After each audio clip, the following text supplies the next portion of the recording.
Welcome back to another episode of Overly Honest Movie Reviews. My name is Chris, and as always, I try to give you guys what you want to see.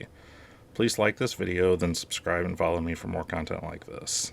I cover anything and everything related to movies, both old and new. Saturday morning serials aimed at children started it all. The Shadow in 1940 was what you could say started the trend of comics to film. In the decades that followed, there were countless attempts at bringing superheroes to the screen in one form or another, all with varying degrees of success.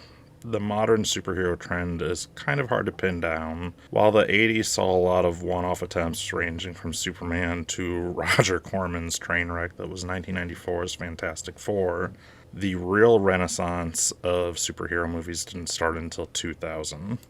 I often credit Blade with truly starting the superhero boom, for good or bad. It combined horror elements and action film into one. During the early days, you had amazing entries such as X-Men and others. Then in November of 2000, a new film hit the theaters. The film was Unbreakable, starring Bruce Willis as David Dunn and Samuel L. Jackson as Mr. Glass. Where are the other passengers? Your train derailed. Took a curve too fast. A second train collided with yours after it derailed. The debris spread over 1 mile. I know what's going through your mind right now. You're searching for meaning in all of this. Know one thing. 131 people died so you could finally understand the destiny for which you were born. Are you ready for the truth? The film attempted to ground superhero films in reality. While Shyamalan has argued his films aren't comic book movies, but movies about comic books, there's really no denying the connection. I'm confident enough in my love of film to say that I hated Unbreakable. I mean it too. Deep down, I thought it was a joke. Keep in mind, this was fresh off the heels of the debut of X-Men on screen. I sat through Unbreakable thinking that it couldn't get over soon enough. Where were the special effects? This was just a super serious and deep conversation between Willis and Jackson. I appreciated the connection to comic books, but beyond that, it really just didn't do it for me. I don't know if it applies or not, being as though every film I'm talking about's been out for at least 2 years now, but it should be warned that there are obvious spoilers from here on out. If you haven't seen Unbreakable, Split, or Glass, I would suggest checking them out and then coming back to see what my thoughts are. 16 years later, and I'm sitting in a movie theater watching Shyamalan's newest film. This was 7 films later after Unbreakable. He's had some major ups and some incredibly low lows. I'm watching Split, an incredible film starring James McAvoy and one of my current favorites, Anya Taylor-Joy. What are we doing here? What the hell is going on? I was sent to get you for a reason. Open the door! No! There's a flower on the pillows, a flower in the bathroom. Like, we're important.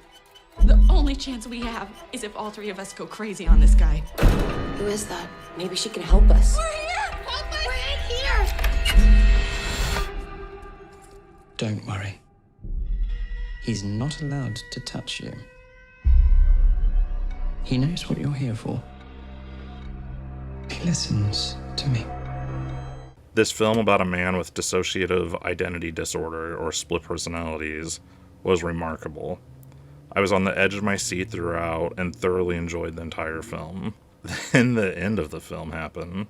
The scenes in a diner. There's a waitress trying to remember the name of a criminal in a wheelchair that was incarcerated 15 years earlier. As she tries to remember, none other than Bruce Willis as David Dunn turns around and says, "It was Mr. Glass." Holy crap, my mind was just blown. I had no idea. I had seen Split on opening night, so the twists hadn't really gotten out yet. I was speechless. It all came flooding back, and I had to go home and rewatch Unbreakable. I do want to stop for a moment and point out that as I've educated myself more, I saw how the mental health community really frowned on this film. I would say that taken out of context, this film could cause damage to the community and those suffering from issues similar to that of McAvoy's character.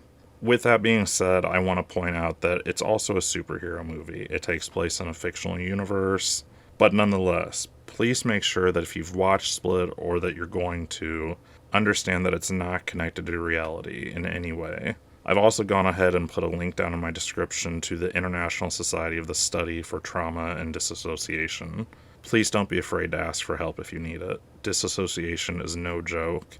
I gained so much more appreciation for Unbreakable after rewatching it. I had grown by leaps and bounds in my love for film over those years, and now all these years later, Shyamalan somehow created a shared universe without anyone knowing. Needless to say, Split did very well in the box office, making almost $280 million on a $9 million budget. Now, this isn't $1 billion like a lot of Marvel movies do, but a lot of Marvel movies don't cost $9 million to produce either. This is where the story takes an unfortunate turn. As Hollywood so often does, they smelled the money and rushed Glass into production. There was a 16-year gap between the first two films and less than 2 years between the next. 2 years seems like a long time, but to create a well-made feature film, it's truly a short window. Shyamalan was fully on board, and in 2019, Glass was released. And although it was fun to see how the two casts combine, the film left me remarkably underwhelmed.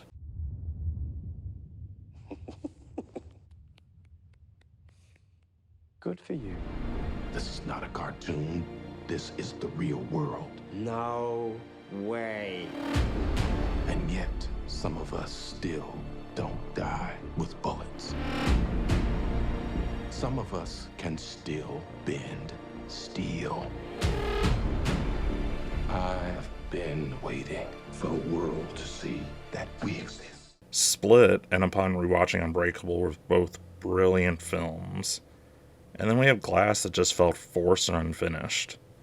While still a financial success, grossing almost $250 million on a $20 million budget, the film was met with mixed reviews, and in my opinion just didn't do the previous two entries justice. I do give Shyamalan a lot of credit. This was a fun and unique ride, obviously unexpected as well. While he's confirmed there won't be any sequels, I personally wouldn't mind a better version of Glass, whether as a director's cut or just re-edited. I'm probably hoping for something that will never happen, but there's always hope. To tie it all together, the three films are known as the Eastrail 177 Trilogy. This is an homage to the name of the train that Willis's David Dunn was riding in the initial accident in Unbreakable. With that, I ask you, what do you think of M. Night Shyamalan, cinematic universes, and the effect that they've had on cinema in general? Thank you again for joining me. Please comment below and let me know what your thoughts are. Don't forget to like this video, then subscribe and follow me if you'd like to see more videos like this.